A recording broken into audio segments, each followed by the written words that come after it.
बिस्मिल्लाहिर्रहमानिर्रहीम। अस्सलाम वालेकुम। You are watching Infomania. इस वीडियो में हम थ्योरी ऑफ कंप्यूटेशन या थ्योरी ऑफ ऑटोमेटा के बारे में पढ़ेंगे और जो बेसिक चीज़ें हैं सबसे पहले उसके बारे में हम पढ़ेंगे। उसके बाद हम इस वीडियो में रेगुलर एक्सप्रेशन को बनाना देखेंगे और उसमें से स्ट्रिंग्स कैसे फाइंड करते हैं वो आप देखेंगे। तो अभी तक अगर आपने चैनल को सब्सक्राइब नहीं किया तो आप नीचे बेल बटन के आइकन पर क्लिक करें और चैनल को सब्सक्राइब करें ताकि नेक्स्ट वीडियो का नोटिफिकेशन आपको मिल सके। तो हम स्टार्ट करते हैं लैंग्वेज से। What is a language? Language is a combination of alphabets and rules. Alphabets में हमारे पास कुछ भी हो सकता है, ए बी सी और 0 1 के फॉर्म में भी हो सकते हैं। And alphabets are presented by sigma.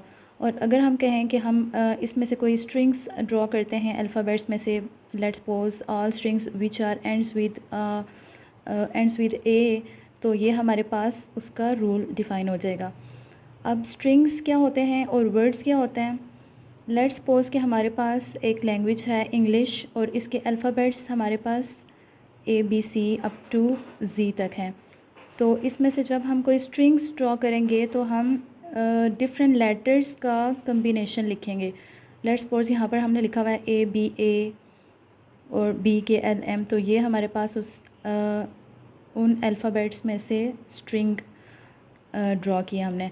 और अगर हम वर्ड्स लिखते हैं तो वर्ड्स भी कम्बिनेशन ऑफ लेटर्स ही है, बट वर्ड्स का कोई ना कोई मीनिंग होता है। जैसे यहाँ पे हमने कैट और वॉक लिखा है तो वर्ड का कोई मीनिंग है।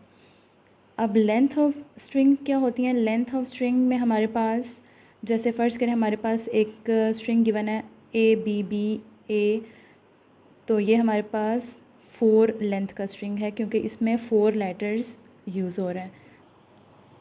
इसके बाद हमारे पास आ जाती हैं फॉर्मल लैंग्वेजेस। फॉर्मल लैंग्वेजेस को हम रिप्रेजेंट किस तरह से करते हैं? सिग्मा से।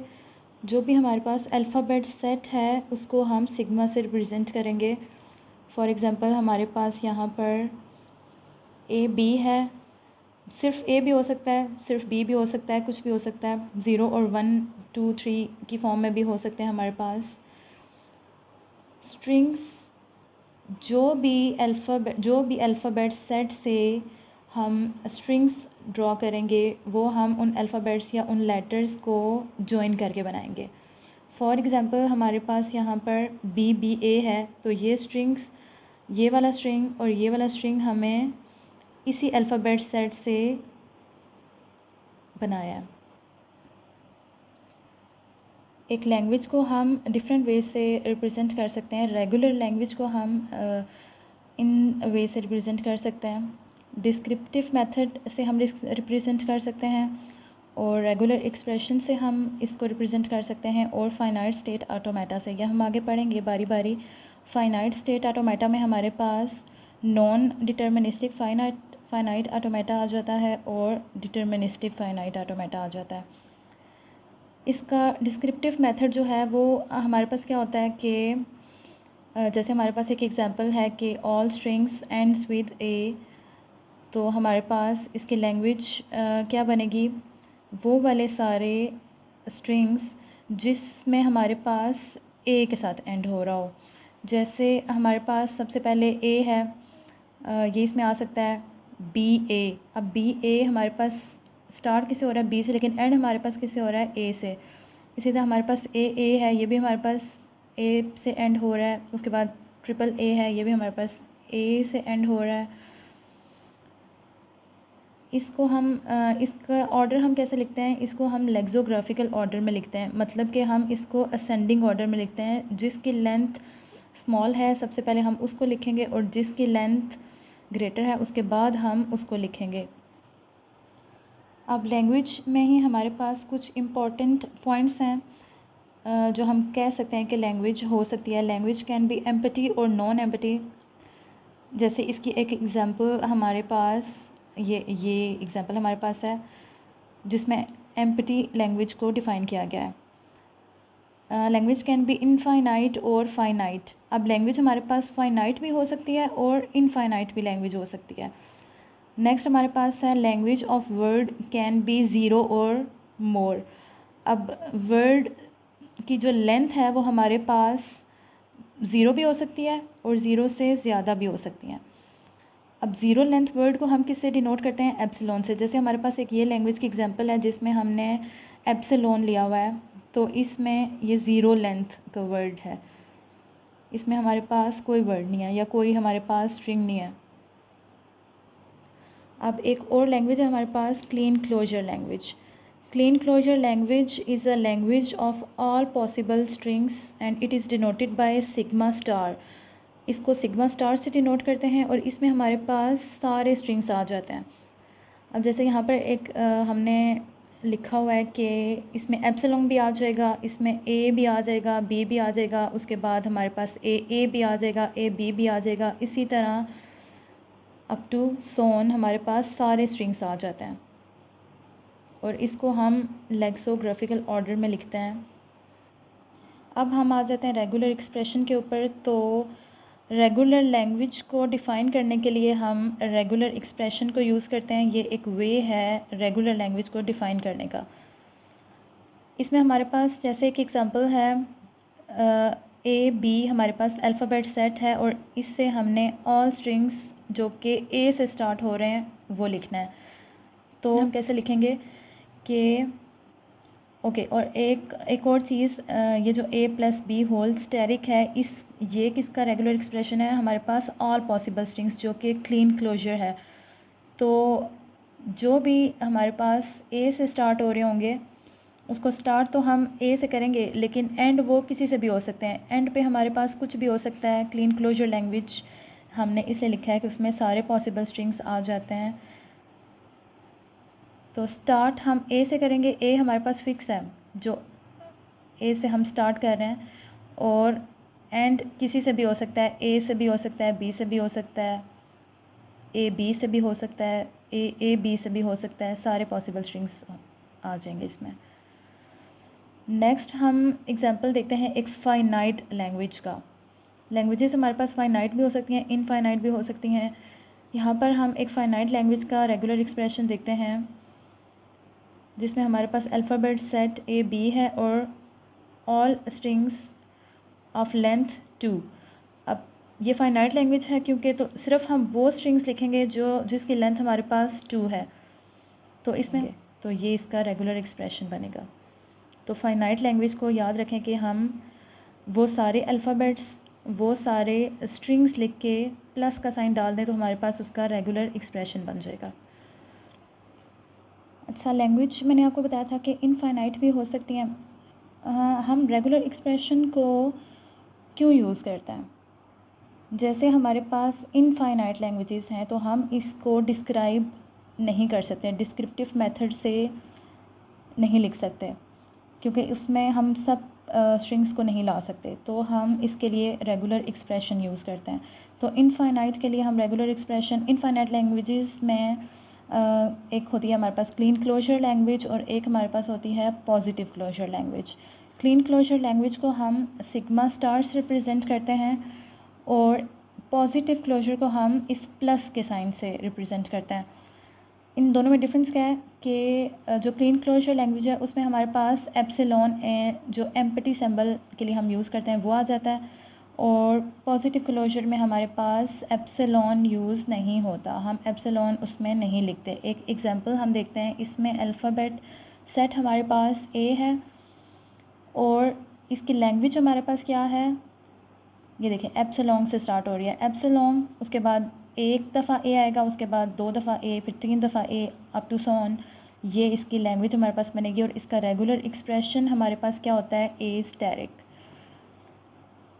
पॉजिटिव क्लोजर की एग्जांपल में देखें, हमारे पास एप्सिलॉन यूज़ नहीं हो रहा, हमने एक ए लिया, फिर 2 ए लिए, फिर 3 ए लिए स्ट्रिंग बनाने के लिए, तो इसको हम रिप्रेजेंट कैसे करते हैं, प्लस के साइन से, और इसका रेगुलर एक्सप्रेशन हमारे पास ए प्लस होता है। अब ए प्लस बी में हमारे पास क्या होता है कि या हम ए लिखेंगे और या हम बी लिखेंगे। इससे पॉसिबल स्ट्रिंग या तो हमारे पास ए आएगा या बी आएगा, दोनों नहीं आ सकते। और ए प्लस बी होल स्टेरिक का मतलब क्या है कि हमारे पास सब स्ट्रिंग्स आ जाएंगे जो कि ए और बी से मिलके बने हैं।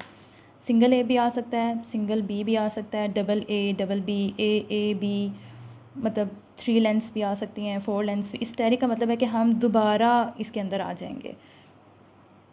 तो इसमें और इसमें डिफरेंस क्या था, इसमें या तो ए स्ट्रिंग ड्रॉ होगा या बी होगा, लेकिन इसमें हमारे पास ए और बी के सारे कम्बिनेशंस के सारे स्ट्रिंग्स, सारे पॉसिबल स्ट्रिंग्स आ जाएंगे, और ये क्लीन क्लोजर जो लैंग्वेज है हमारे पास उसका रेगुलर एक्सप्रेशन बनता है। अब रेगुलर एक्सप्रेशन की हम कुछ और एग्जांपल्स देखते हैं। इस फर्स्ट एग्जांपल में हमारे पास अल्फ़ाबेट सेट ए बी है, और डिस्क्रिप्शन क्या है लैंग्वेज की, कि लैंग्वेज ऑफ ऑल दो strings which are starting with B, के एंड तो हमारे पास कुछ भी हो सकता है, ए भी हो सकता है, बी भी हो सकता है, लेकिन स्टार्ट किससे होगा, बी से होगा। बी भी बन सकता है, बी ए बी भी बन सकता है, बी ट्रिपल बी भी बन सकता है, मतलब हमने स्टार्ट किससे करना है, बी से करना है। तो रेगुलर एक्सप्रेशन इसका क्या बनेगा कि स्टार्ट हमारे पास बी होगा, ये फ़िक्स होगा, और एंड हमारे पास कुछ भी हो सकता है, ए भी हो सकता है, बी भी हो सकता है, और ए प्लस बी होल स्टैरिक से क्या होगा कि हमारे पास ए बी भी बन सकता है, बी ए भी बन सकता है, ए बी भी बन सकता है, सारे पॉसिबल स्ट्रिंग्स इसके अंदर आ जाएंगे, लेकिन स्टार्ट किससे होगा, बी से। नेक्स्ट हमारे पास एग्जांपल है language of all possible strings which contain exactly 2 a's. Exactly 2 a's का मतलब क्या है कि हमारे पास 2 एज मस्ट होने चाहिए। अब 2 ए तो हमारे पास मस्ट होंगे फिक्स, ए हमारे पास फिक्स होंगे 2 ए। अब बी हमारे पास शुरू में भी आ सकता है,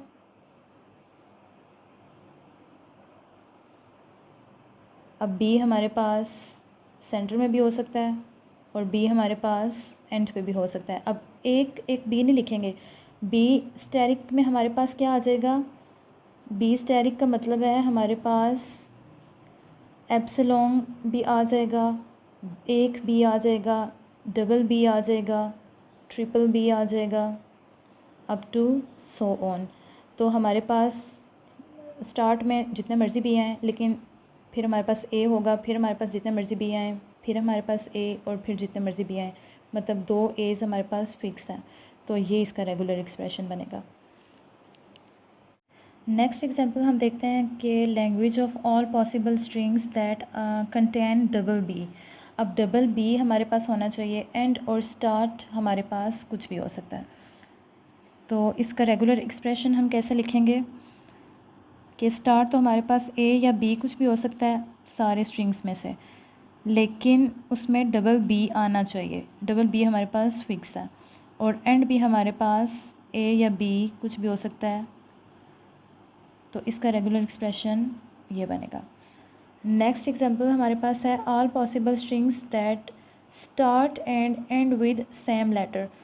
अब इसमें हमारे पास 2 पॉसिबिलिटीज़ हो सकती हैं कि स्टार्ट और एंड हमारे पास सेम लेटर से होना चाहिए, या तो स्टार्ट हमारे पास ए से हो सकता है और एंड भी हमारे पास ए से ही होगा, और दरमियान में हमारे पास कुछ भी हो सकता है, ए या बी,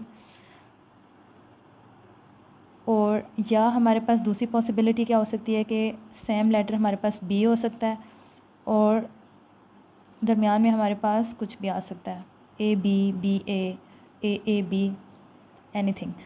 तो ये 2 पॉसिबिलिटीज़ है हमारे पास। तो इसका रेगुलर एक्सप्रेशन हम कैसे लिखेंगे कि A plus B whole asterisk A plus B whole asterisk B, कि या तो हमारे पास ये सेम लेटर वाला आएगा या हमारे पास ये सेम लेटर वाला आएगा। इसके बाद कुछ और एग्जांपल्स हम लोग देख लेते हैं। जैसे हमारे पास अल्फ़ाबेट सेट ए बी हो और language of all strings which begin with a double letter. तो स्टार्ट डबल लेटर से होना चाहिए। डबल लेटर हमारे पास ए भी हो सकता है और बी भी हो सकता है। इन दोनों में से कोई एक ही आएगा, या ए आएगा या बी आएगा, और एंड हमारे पास ए या बी में से कुछ भी हो सकता है। नेक्स्ट एग्जांपल हमारे पास है all strings which do not contain substring A B. वो तमाम स्ट्रिंग्स जिसमें हमारे पास ए बी नहीं होना चाहिए। अब बी आ सकता है, एक बी भी हो सकता है, 2 बी भी हो सकता है, और ए बी आ सकते हैं, एक ए भी हो सकता है, 2 बी भी हो सकता है। लेकिन इसका पैटर्न क्या होना चाहिए कि ए बी नहीं होना चाहिए। अब यहाँ पे देखिए हमने लिखा है B A, B asterisk A asterisk, मतलब पहले बी आएगा फिर ए आएगा, ए बी नहीं होना चाहिए। उसके बाद नेक्स्ट एग्जांपल हमारे पास है कि सेकंड सिंबल बी नहीं होना चाहिए। Language of all strings which second symbol is not be.